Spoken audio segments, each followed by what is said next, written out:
Kako si pomagati, ko se ne počutiš dobro?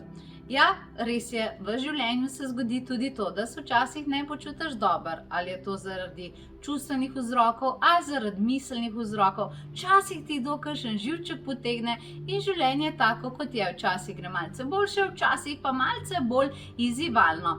In za take primere je seveda zelo dobro poznati samo pomoč. Torej, kako si pomagati, kaj takrat narediti, katerega angela poklicati, a obstaja kakšne vaje, kaj narediti z energijo, ki odteka, za katero definitivno nikakor ne smeš pustiti, da odteče do konca.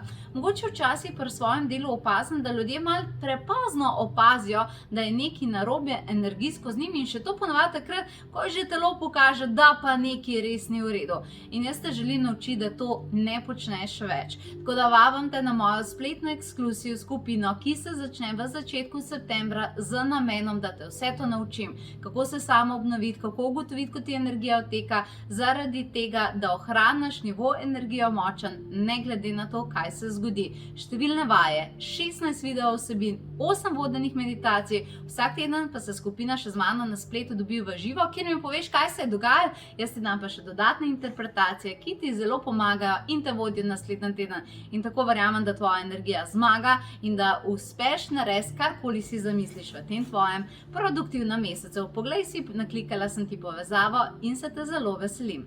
Čau!